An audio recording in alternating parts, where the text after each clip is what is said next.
Shoot. I've been live. I guess that's how it works. Anyway, so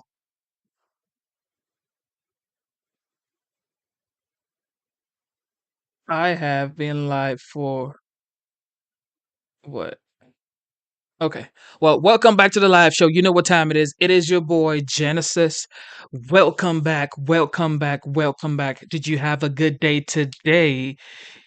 All right. The time is 11:22 p.m. and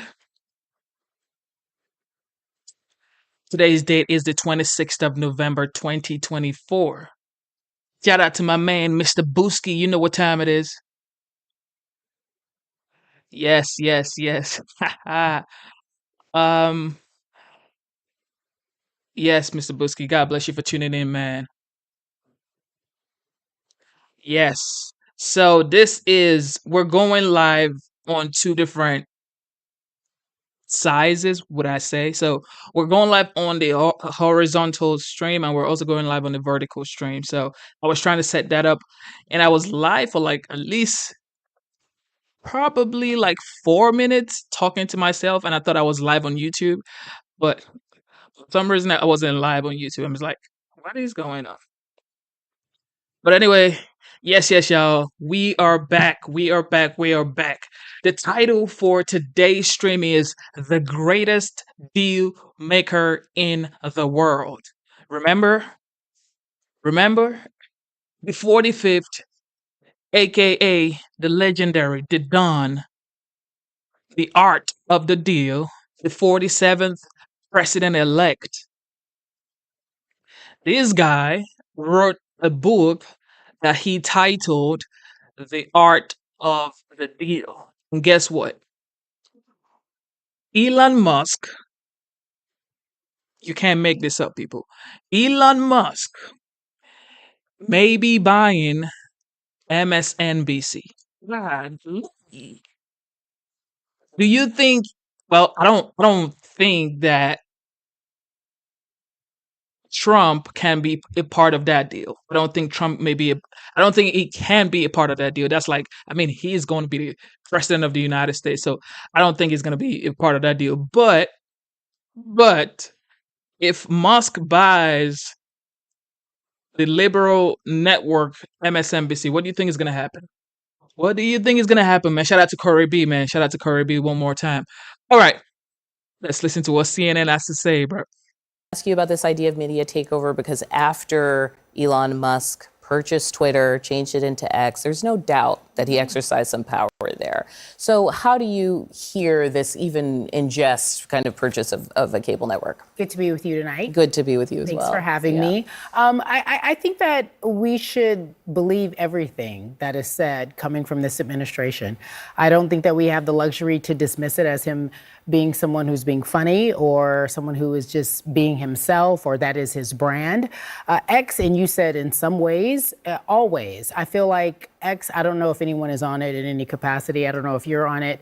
And you're the only one? You're on it? You all are on it? Okay. I've actually decided to take a rest of peace because it is not a peaceful place for me. And I know if in fact you don't agree with this current administration, most people can say that it's not a peaceful place. I wouldn't be surprised if there was an actual bid made to take on MSNBC, but the fact that it just can't happen in real life. I mean, It just it's not can't. officially not even for sale, we Yeah, should it's not say, officially but for sale. the last It's not time he even mused realistic. about maybe buying something, It's he not ended even up doing realistic in real life, but I do believe that media, everyone sitting here at this table, if you don't agree, we're in for some tough years ahead. I do believe that we are not going to be able to be as safe or say what we want to. I don't think free speech is going to be as free. Now, Scott, I want to bring you in here because this kind of link to Orban, we don't pull it from nowhere. There was a former member of the Hungarian parliament who was writing in Politico who kind of talked about this effort by that government and how specific it was in terms of purchasing media specifically for propaganda. What are you Do saying? you hear why they're making that connection? I mean, What is the is she concern saying? that certain media outlets would become propaganda arms of political ideologies? I mean, don't we already have that in this country at a large scale? I mean, also, I heard what you're saying about X. I saw a survey this week. It's now the most ideologically balanced user platform Scott, of any platform. stop. It's too early. I just sat down. I've only been here for 2 minutes. You're going to be You embarrassed cannot when I continue tweet to out say after the show, but you it's cannot true. say that. So- That's not the case. So Who's what the I- source? Source of that. What I find, we reported it on this network. And It's so- not accurate, and you know it. Okay, I'll let you make your statement. Scott, can I but think my of point it? is Can I this. reframe it a different way? Because the site changed radically, right? So whether you think the voices it is somehow more balanced now, that's fine. But no doubt Musk's influence is profound, and that you open it up and now you're there with his opinion, and he is now part of this administration. So does anyone else think that there should be this greater concern about billionaires purchasing media companies? Okay. Would you be worried if Bill Gates controlled MSNBC? No, because he's sane. Because MS in MSNBC it was MS. comes from Microsoft. It was a partnership between Microsoft and NBC way back in the 1990s, back when Microsoft was under investigation by Bill Clinton's DOJ for monopoly. I don't remember anybody panicking over MSNBC back then. No, they definitely did. But yeah, continue. Well, like Fox was launching, MSNBC was And it's launching. still The here. cable news network was shifting. The landscape But was shifting. isn't the issue that the left has gotten so used to controlling almost all institutional information distribution arms in this country that when one little piece of it, whether it's X or MSNBC or anything else, gets taken away, the panic is so outrageous. I mean, that's how used to the left is having control of all of it. I don't think that that's an accurate assessment when you look at something like Sinclair Broadcasting Group that has purchased most of the local newspapers and local television stations and sends out distributed information that their anchors are supposed to follow for the correspondence. That is a conservative-leaning group. I think the difference, though, I'm not siding with Elon Musk at all here. The one thing to point out is that platforms are not regulated right now, which gives them carte blanche to whatever they want right now. Elon is not someone who likes to be regulated. And so to buy MSN, he would go under some federal regulations. Who's regulating CNN right now? The FCC. We're not a broadcast. It's cable. I mean, I don't really think cable stations are under the same regulatory structure doesn't go over public airwaves. that broadcast is. It's definitely regulated more than than Facebook and There's Twitter. still, what she's saying is that there's still a litmus test of journalism that you have to pass. You can't That you come on don't have TV on and just platforms. make up things and say things. That happens on X. Please don't give me the eyebrow furrow as if you don't know what I'm talking about. It happens often on X. I can go and say the color is blue and I will be met with so many disrespectful remarks. No one's regulating the N-word. No one's regulating the criticism. No one is regulating how people are lies. treated. How much What are government you regulation saying? of the First Amendment are you for? Let me tell you something. If I came on here and I just started calling you all kind of names, do you think the bosses would let me continue to do that? I mean, it happens to me occasionally. I don't know if you watch it the doesn't show. happen to you, but it doesn't happen does for me. happen. And I know that I wouldn't be able to do that. There's a level of professionalism in what we do here because we are journalists and we adhere to something at least morally. And there is no moral compass on this thing called You're X. also having a conversation about a person who has the ear of the White House in a very profound way. And you have had the former president, the president-elect, talking about yanking licenses, right? As part of the broader Republican If you argument disagree. Yes. that there is censorship and therefore people need to be punished for that censorship. Chuck? And I was thinking about what X, former Twitter, the artist formerly known as Twitter, was like before. And to my sister's point is like before Elon bought it, good and bad, there was a lot of things there. My wife refuses to go on it. She says it's a cesspool, and she's mad that I'm even still on it. She's got Accurate. more sense than I'll ever have, and I'll tell everybody that. But I know when I open up the platform now, the first tweet I see is Elon Musk, no matter if I The like it or very if I don't first like it. one. Yeah. The very first one all Whether the time. you follow him or not. The other, So what? He bought it. You're making my point. Right. Absolutely We're did. not- That's we're what's not happening on saying he MSNBC. doesn't- And he don't like me, so I probably won't be on there no more. So I'm I mad. also think that Twitter has fake computer Yeah, it's generated bots. things. It's bots. absolutely. So it's a little like, well, I don't think anybody. Are you real? Like, can I put? Are you a hologram of goodness yourself? sakes. You know, I didn't touch him, everyone. But like, are you a hologram of yourself? I think part of it is like, I feel like on the one hand, oh, this is really navel-gazing, should we be talking about it? On the other hand, it was so clear that the movement and shift in tone and ideas of what was happening during the campaigns were very much affected by social media, right? When Kamala ask Harris people in entered focus the groups race, where they get and their it was like right. TikTok said she was a thing. Yeah, TikTok is literally the source of information for millions of people, and Everybody that is under very 35. And that's very misinformation. scary and misinformation. And so, if in fact someone like Elon Musk had any sort of control over an entity, he's not listening to any rules or regulations. People like that, You think as the you well TikTok know, owners are? no, it doesn't. Listen to what I'm saying. Elon Musk, if in fact in charge of any actual television station, network, etc., he's only going to listen to his own rules. Case in point, every time the first tweet I see is Elon Musk. If I want to go on that place, it's not being regulated. About 2 years ago, the last line of defense that they had in terms of their morality was someone who quit because he said that he couldn't control his job was to regulate Twitter. He could not control Elon Musk because Elon Musk didn't want it to be regulated. He wanted it to be the world in which it is right now, which is a cesspool, as your wife said. She's a brilliant woman. She is. Tell That's her I why said married her. hello. Thank you, I will. I think the impulse to restrict speech is a slippery slope, but a dangerous one. More speech is better. Is it really? Okay. But do you think so? You actually think that X is the place of free speech? Yeah, I mean, I don't know why you would argue otherwise. Is it not? Okay. I think before he took it over, it was not a great place for conservatives, and now it's a great place for everybody.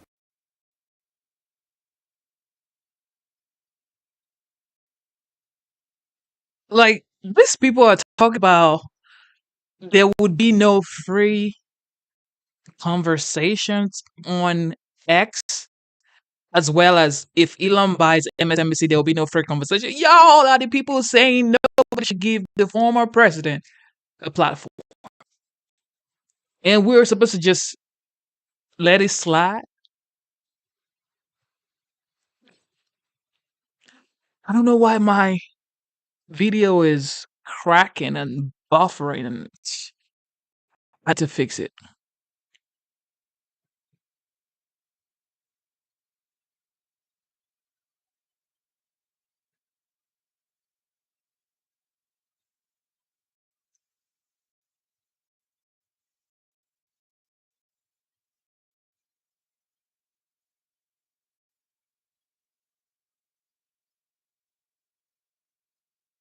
This isn't good, guys.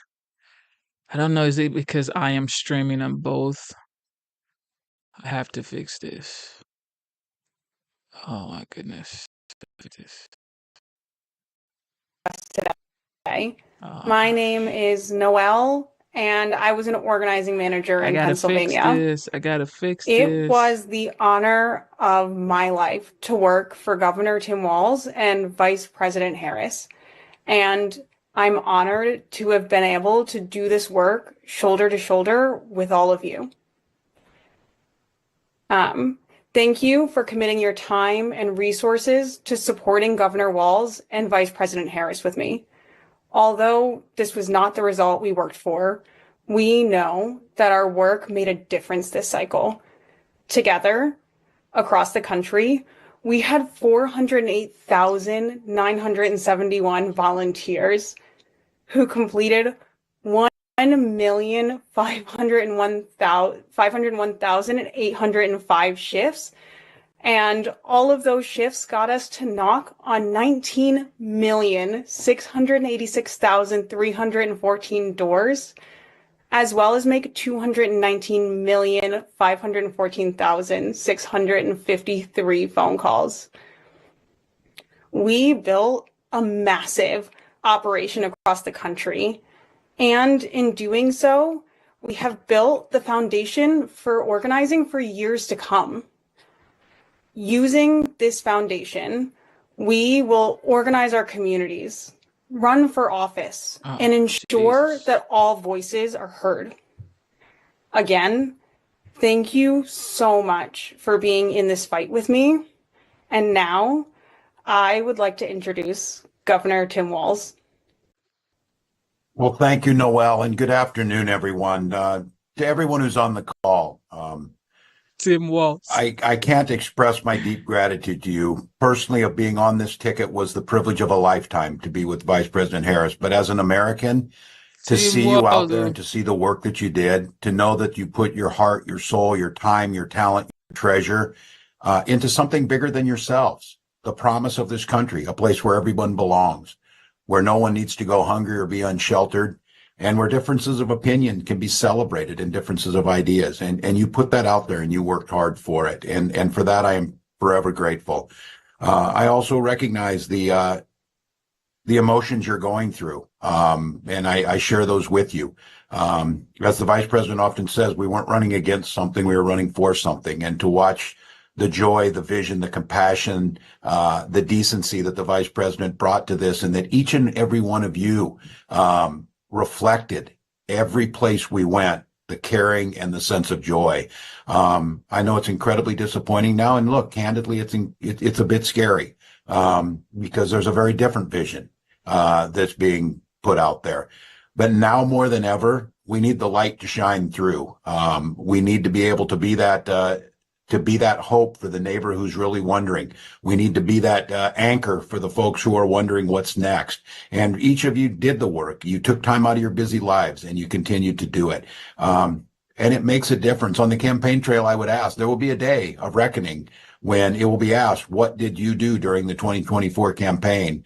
Well, I know the people on this call can say everything they possibly could. And for that, as an American, I'm incredibly grateful. And I mentioned that just yesterday, the product of the things the vice president fought for and the things that she got done, we had the final pot of money from the American Rescue Plan that we were able to put $5 million here in Minnesota into food assistance for hungry families during this holiday season. That's the type of stuff you are fighting for. That's the type of things that make a difference. And those things are just as important now as they were before Election Day. And so I hope all of you take care of yourselves, take care of your families, find the place in your community to heal both yourselves and your community. And then when you're ready to get back in this fight, because it continues on. And I know that I've said it often on the campaign trail, I'm preaching to the choir. I couldn't be prouder to be with a choir that's on this call. You did everything that was asked. I also would have to say, I think all of us saw the possibility. And I know there's a bit of a feeling of loss because we saw what a real leader looks like. We watched a speech on the ellipse the week before the election where Vice President Harris delivered on the best of America. She delivered the best of our better angels. She delivered a vision where all of us mattered. She did it with grace and dignity and continued to do that every single day. She is still in this fight. She is doing it every single day. She is not done with her current job, and she's not done being part of it with all of you. And as I said, personally, it was a privilege to be on this ticket. It was a personal privilege to be able to become friends with an incredible leader, with someone who was willing to take on some of the toughest fights and continues to do so. And I would just ask all of you to join me in welcoming our Vice President, Kamala Harris. Thank you, Tim. Thank you. Back at you, brother. You are such an extraordinary leader, and we have become lifelong friends. I just, in front of everyone, I want to thank you, Tim. You lead with courage. You lead with heart. You see the people. You care about the people. You believe in uplifting the dignity to which all people are entitled, and you do it and you have a sense of fun when you're doing it. But you are an extraordinary leader, and obviously the people of Minnesota are very, very lucky to have you there. But you are a national leader and a dear friend, and thank you. Noel, thank you for your work in Pennsylvania and all that you did for our campaign. And let me just say to everyone on this call, I am so grateful for you, and I'm so thankful to you. I'm thankful for your love of our country and your willingness to put the work into it. I'm thankful for the faith that you put in me and Governor Walz and our team. And I am thankful because I know your character is such that you're not going to get knocked down. And you're in this fight. And you're in it for all the right reasons. And I know that about you. It's why you're part of this call right now and all the work that you did over those 107 days and even before. That's your nature. And the outcome of this election obviously is not what we wanted. It is not what we worked so hard for. But I am proud of the race we ran. And your role in this was critical. What we did in 107 days was unprecedented. Think about the coalition that we built, and we were so intentional about that. You would hear me talk about it all the time. Being a daughter of parents who are active in the civil rights movement, I know and believe that the best movements that are about progress in our country mean that it's leaders that we are dedicated to the coalition, to bringing people together that seemingly have nothing in common, but have everything in common. A coalition where we bring people together based on a deep love of our country and our understanding that the strength of our country will be a function of our willingness to put in the work, and that we will do that work with a sense of joy, yes, with a sense of work ethic and understanding it's going to be hard, but it's good work. It's good work. To be engaged in a collective fight for America's future. And it means so much to me and to Governor Walz that you knocked on doors, you called friends, you called in favors. You said, hey, I showed up at your softball game. Now I need you to show up at the campaign office. You put in the time. It was personal for you. And you gave all that you could to support our campaign. Because of your efforts, get this, we raised an historic $1.4 billion, almost $1.5 billion from grassroots supporters alone, the most in presidential campaign history. Nearly 8 million donors contributed an average donation of about $56 to fuel our people-powered campaign.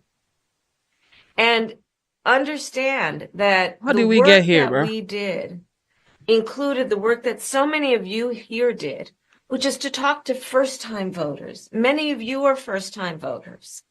And to talk about how being involved can make a difference. And that remains true.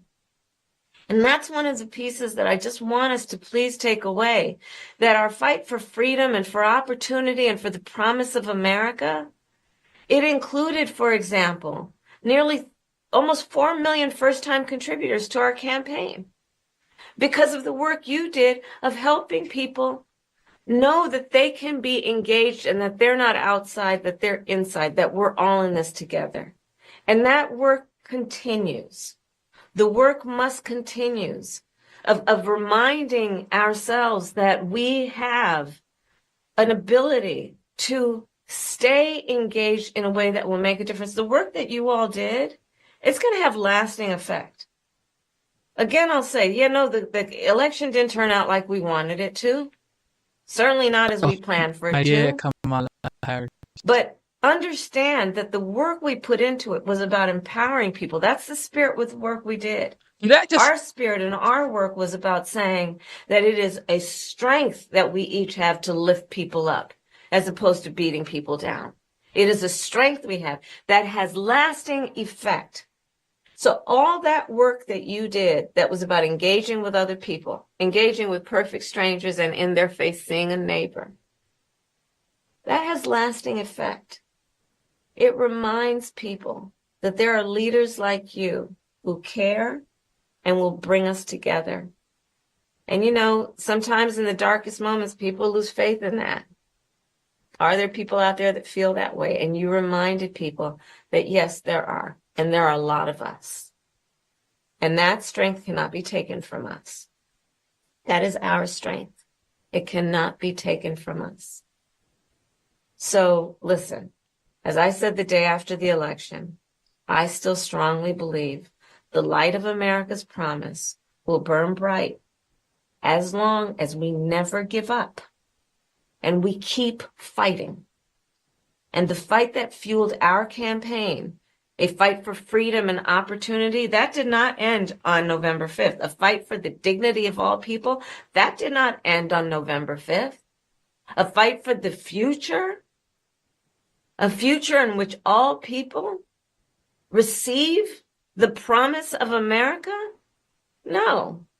A fight that is about a fight for the ideals of our nation, the ideals that reflect the promise of America. That fight's not over. So look, we still have a lot to fight for, okay? A future where every American can pursue their dreams, ambitions, and aspirations, where the women of America have the right to make decisions about their own body, not their government telling them what to do. Our fight for the rule of law, for freedom for all, for equal justice, for the sacred principle that everyone, no matter where they start out, has certain fundamental rights and freedoms that must be upheld. That's not over. That fight's still in us, and it burns strong. And I know this is an uncertain time. I'm clear-eyed about that. I know you're clear-eyed about it. And it feels heavy. And I just have to remind you, don't you ever let anybody take your power from you. You have the same power that you did before November 5th. And you have the same purpose that you did. And you have the same ability to engage and inspire. So don't ever let anybody or any circumstance take your power from you. Look, this mission that we have, it takes hard work. But as you've heard me say many times, we like hard work. Hard work is good work. Hard work can be joyful work. And in doing our work, we will remain committed and intentional about building community, building coalitions, reminding people that we all have so much more in common than what separates us. We will be armed with the faith and the fuel that tells us what is possible and then drives us. Yo, this is Mission Impossible. This right here, this mission she's talking about, this is Mission Impossible. She would have to call Ethan Hunt, okay? Ethan Hunt will have to come solve this issue. Ethan Hunt from Mission Impossible will have to be contacted and contracted to come solve this problem. Okay? Because this this is Mission Impossible. To achieve it. So let's continue to organize and mobilize and stay engaged. And I thank you all. I thank you all. We are all in this together. All right? We are all in this together. And on this practical eve of Thanksgiving, I wish everyone a happy Thanksgiving with the ability and to find the ability at this moment to just remember there is so much to be thankful for. And so I wish for you that you are surrounded by the people you love and who love you. As you know, I encourage you to be around family in whatever way you compose that family, but to take a moment and just reflect on all the good you have done and all the good you have yet to do. We are powerful, those of us who love our country, and we've got a lot of work to do. And with that, I will hand it over to Noel. Thank you all, and happy Thanksgiving from Doug and me and our family. Thank you so much, Vice President. We are grateful for your leadership. I know that none of us on this call are finished with the fight ahead. It will be hard work. But as the Vice President says, hard work is good work. And I look forward to standing beside you.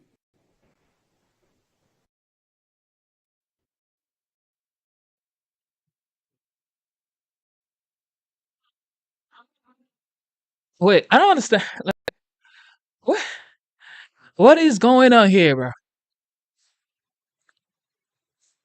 What is going on here? She's still talking with so much anxiety, so much nervousness. She's nervous.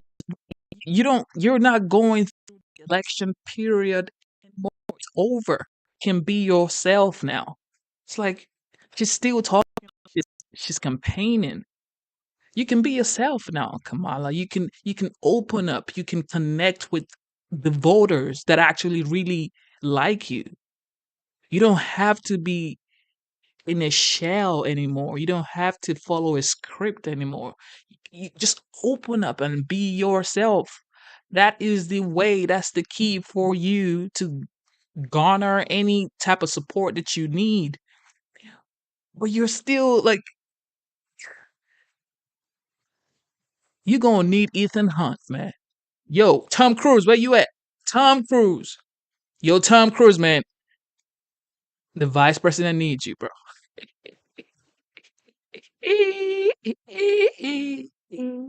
Yo, what's going on with Tom Homan, man? Tom Homan. Tom Homan ain't playing around, bro. Tom Tom Homan ain't playing around. He ain't playing around. He's here and he's going hard.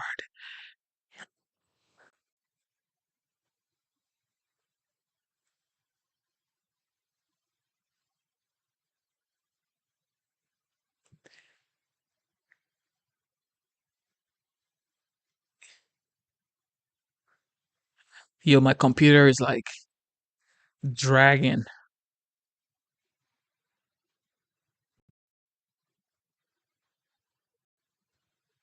Well,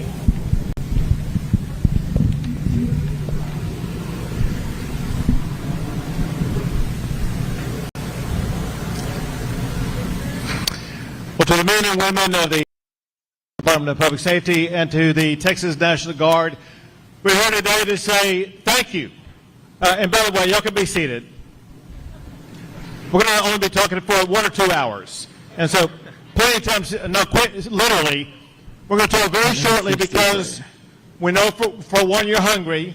You want to relax and have some fun around here. But before we start feeding you, we want to make sure that you knew the level of gratitude that we have for your service, that we have for what you have been doing, some of you for up to almost 4 years now. Listen, the state of Texas would not be what it is, and America would not be what it is without the men and women of the Texas National Guard and the Texas Department of Public Safety. We know that, and Americans know that, and we're here today to show American gratitude for you and your service to the United States of America and the great state of Texas.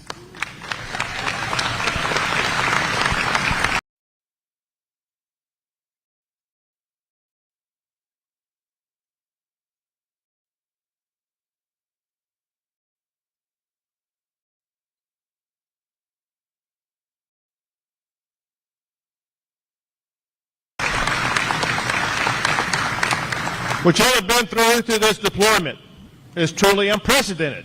Things like what have happened over the past few years have never before happened in the history of the United States of America. It required an unprecedented response to an unprecedented threat. When I'm using the word threat, I don't do it offhandedly. Y'all surely know that there are Texans, little girls, a 12-year-old girl, a 14-year-old girl, who have been assaulted and murdered by people who came across the border illegally just here in the state of Texas alone. That doesn't count the countless others who were harmed in some way, whose homes have been invaded, whose lives have been destroyed. And that's just in Texas. When you look at those across the country, this is an unprecedented attack on our country from across our very own border. Now, I know that some of you perhaps have served in foreign lands across the entire world, working surely to ensure American safety both now as well into our future. This mission that you're on right now is on your homeland, a mission on your homeland to preserve the safety and sovereignty and security of your very own state, of your very own country, of a threat that's not on some foreign land, but a threat on your very own border. And what I know from the very top of the levels of government to the streets of the people in the Rio Grande Valley, up to the Corpus area, to Houston, to Dallas, and across the state, and that is how much our fellow Texans appreciate you, your service, and what you've done to stand up an unprecedented response to deter, to deny illegal entry into our country, to help deal with the consequences of it to make your state more secure.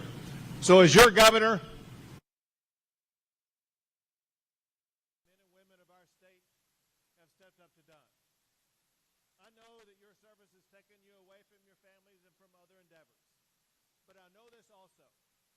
There's nothing else you could have done in your life during the time of your service right now that's either more important or that would have played a more transformative role in your state and your country. So as your governor and as your commander-in-chief, I say thank you for your service. You have made Texas proud. Good news, there's help on the way. Help unlike This ain't good. any of you all have ever seen before. The cavalry is here, quite literally with us here today. And I'm proud to introduce someone who is going to lead that effort, and that is the incoming border czar, Tom Homan.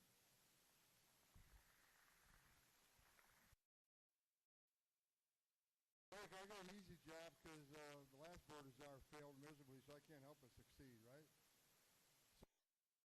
I won't be short 'cause I know we're running late. Is that President Trump, sound or no sound? who happens to be the greatest president of my lifetime, is coming back. Unlike this administration, he'll have your six. This administration didn't, and we all know it's imperative.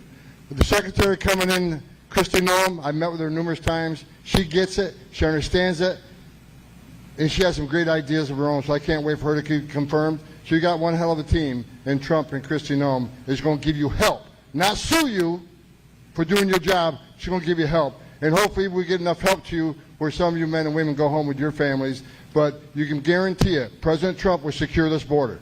He's did it before, and he's going to do it again. But this time we finish the job. We're going to run an interior enforcement operation. Of course, the media hates that. How dare you? What a racist thing to do. I want to explain that. You can't have millions of people illegally crossing the border, which is a crime, make a claim to asylum, demand the right to claim asylum, demand the right to see a judge, demand due process, and we'll give them that shot. But at the end of that process, when the judge says you must go home, they must go home, because if you don't, due process means nothing.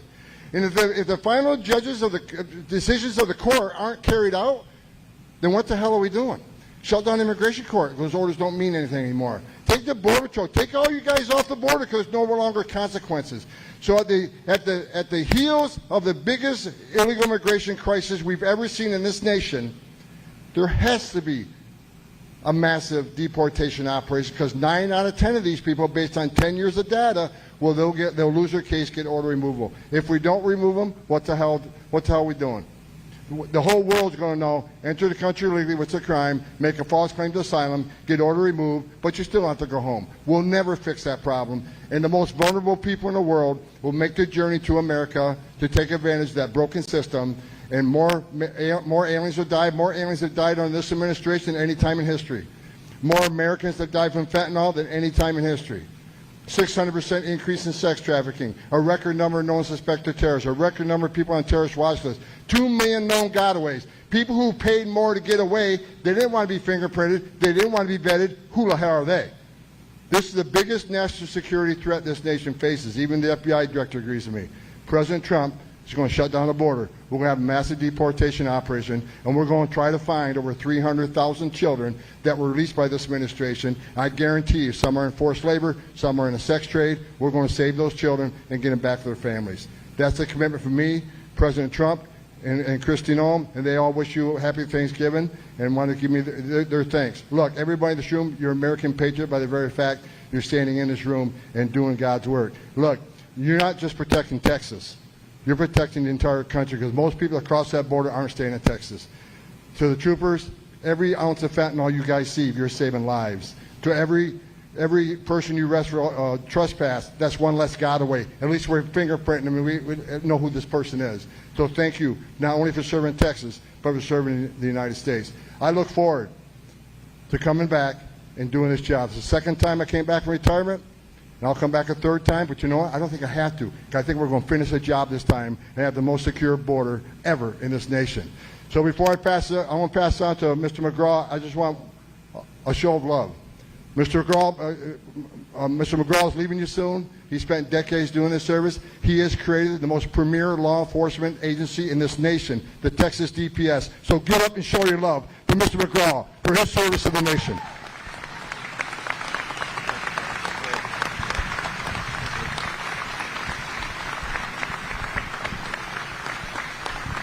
Thank you. Please be seated, at least while I'm director. Okay.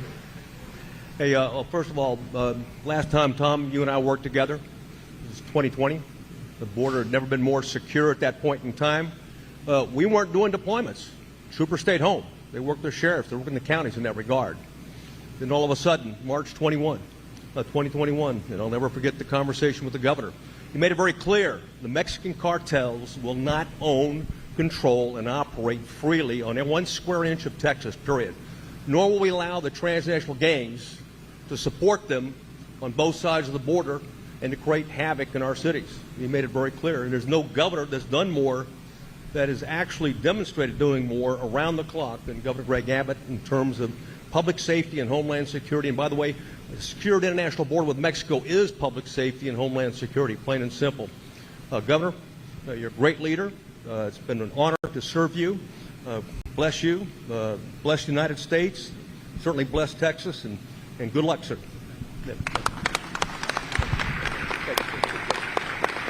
Paul, you going next? Good afternoon. My name is Paul Perez.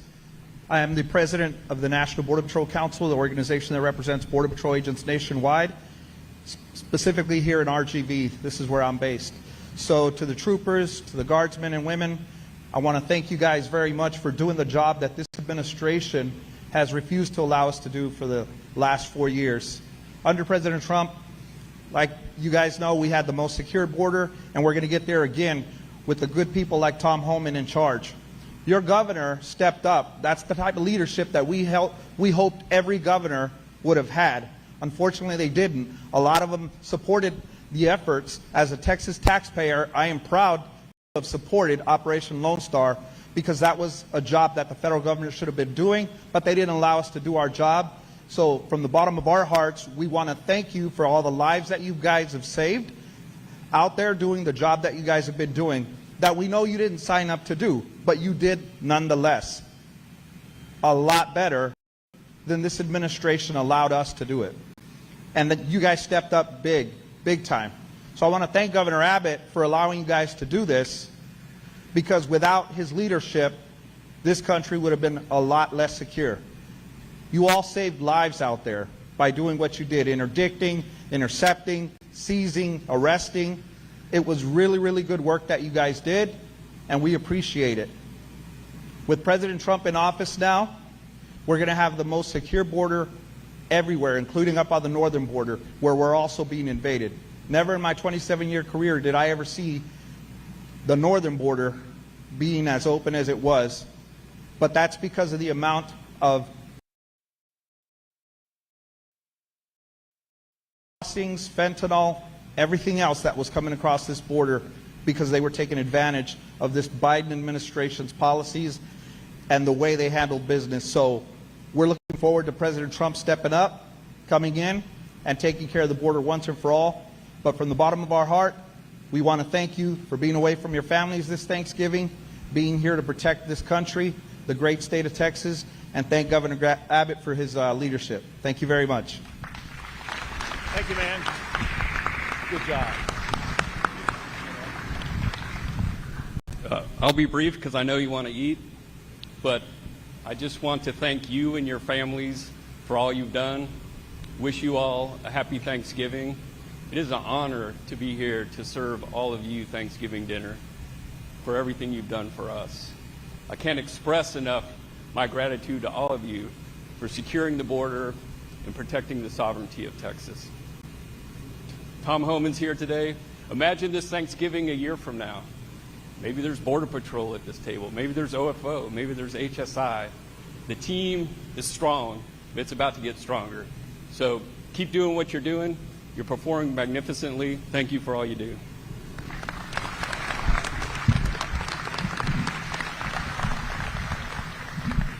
I'm going to be even more brief. So being a veteran myself, nothing is more dear to my heart than coming here and serving you guys today, right? Serving Texans who are serving Texas, what more could I ask for? Look, Governor Abbott's been very clear that Texas is a law and order state. We're pretty excited that the president picked Tom Homan, who's a career law and order man.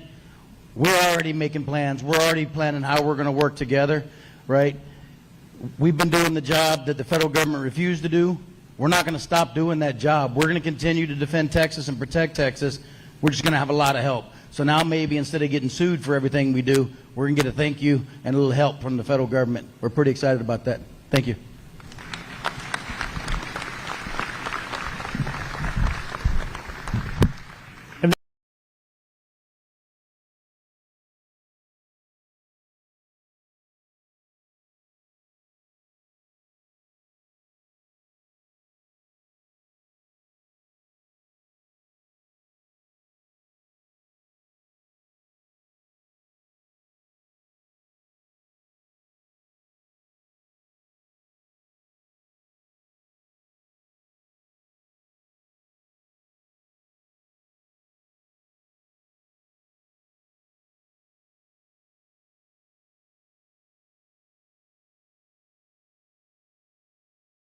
Incoming border czar Tom Homan will visit the Texas border with Governor Greg Abbott. This comes as shocking video shows an unaccompanied migrant child as young as 2 years old traveling into the U.S. alone with just a piece of paper.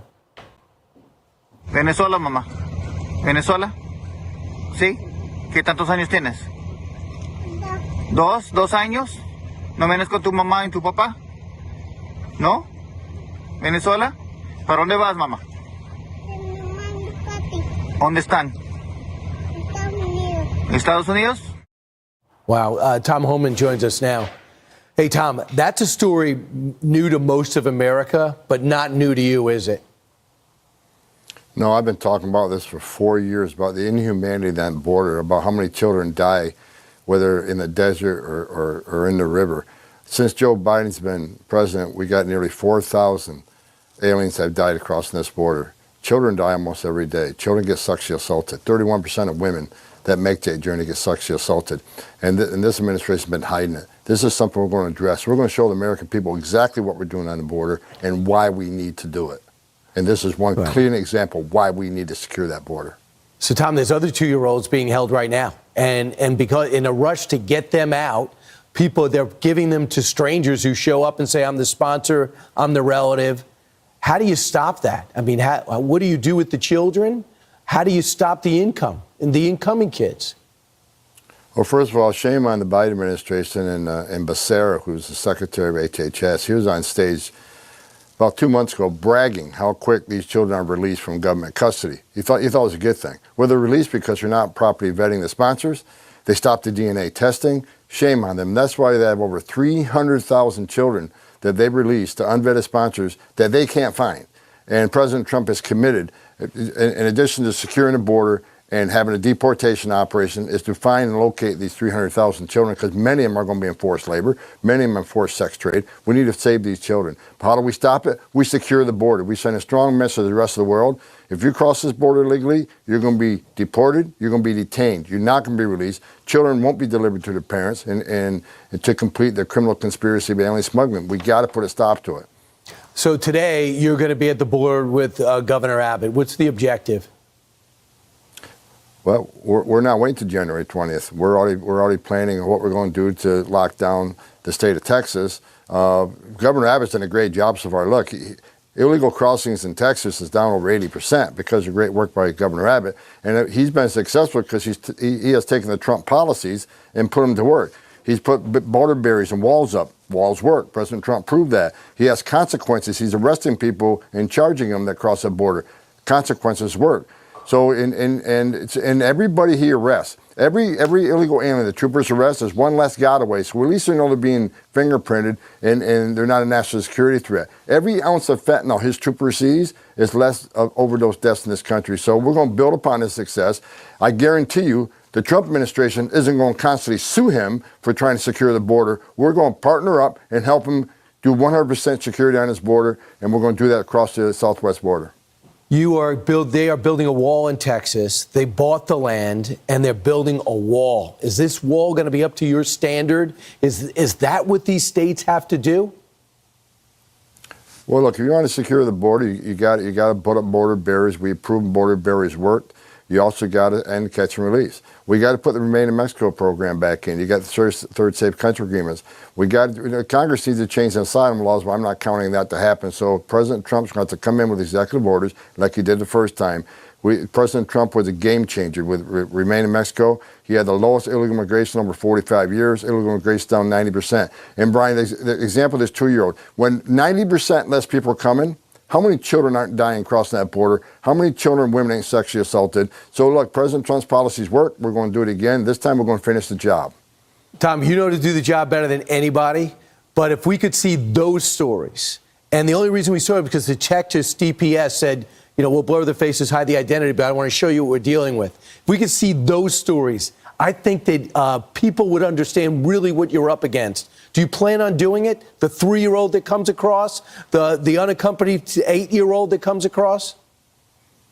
As tragic and as sad as those things are, we have to show the American people. We got to be transparent and show the American people why we need to secure the border. It's about saving lives. Bottom line, it's about saving lives. And I'm sick and tired of my 34 years of holding dying children, holding dead children, talking to girls as young as 9 that were raped multiple times.